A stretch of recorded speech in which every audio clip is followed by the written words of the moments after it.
Welcome to your shipper update. I'm here with Anthony Smith, lead economist, to give us some knowledge. Yeah, Anthony, Zach, what do you got for us? What we were talking about last week on the Mondays, I love talking about what the upcoming week is going to look like.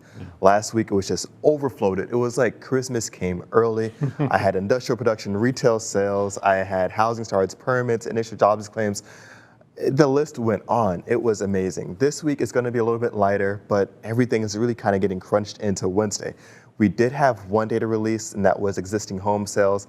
Not one of the ones that we watched too closely here, but we definitely have to make a note of it. And before we jump into what I have behind this lovely sonar chart behind me here, we have to talk into what happened with existing home sales real quick. Touching on it, we did see that inventories are still incredibly tight, prices are increasing, and there's still more of the same there. So we still have a lot of people trying to find a house that they can't find. Yes. So that's the existing home sales out there right there. And that also has downstream impacts, the furniture and the finishings, and everybody wants to buy new furniture even though they had some furniture, et cetera. So it's a vicious cycle. Incredibly vicious, incredibly vicious. But jumping into this chart here, what we have is new orders for non-defense capital goods, new orders excluding aircrafts, one of my favorite indices, but my absolute favorite thing to look at within Sonar and even outside of Sonar, I love it, is the flatbed outbound tender rejection index, because it gives you that look. If it's moving on a flatbed, it's really the canary in the coal mine that's going to give you a heads up and some insights into what's happening upstream, what's happening with residential construction or commercial construction for that matter. It really gives you an idea of what's going on throughout the economy. And so looking at flatbed outbound tender rejection index, we can see that it's remained incredibly elevated and moderating at a very high level here. No, not the record high, but I'll take it. This is incredibly high. And what we're seeing here that's also increasing at a pretty substantial rate, of course, is non-defense capital goods new orders excluding aircraft. And those are continuing to come in. You say it so fast, so well. I've been saying that one for years and years and years.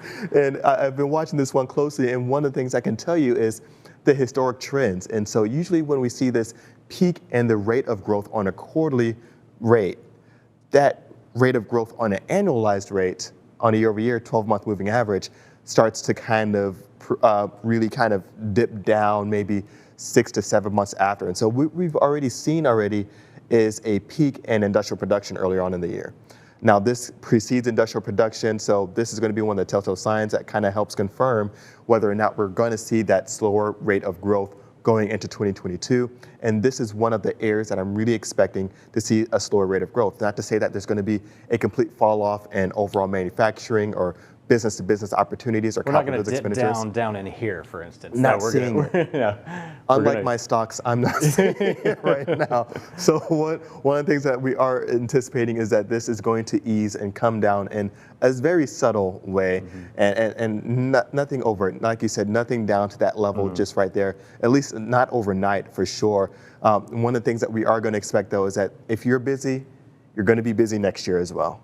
It's not going to be that same, I'm going to use the term Michael Vincent coined, hyperdrive trend that we saw throughout 2021, but you're going to be incredibly busy throughout 2022 as well. There are going to be very few industries that I think are going to even really see recessionary trends, but I'm sure there are going to be quite a few out there that are definitely more sporadic, some more than others. Of course, if you want to look at some of the more sporadic indices, you can look at things like defense capital spending that can have boom and burst cycles as well.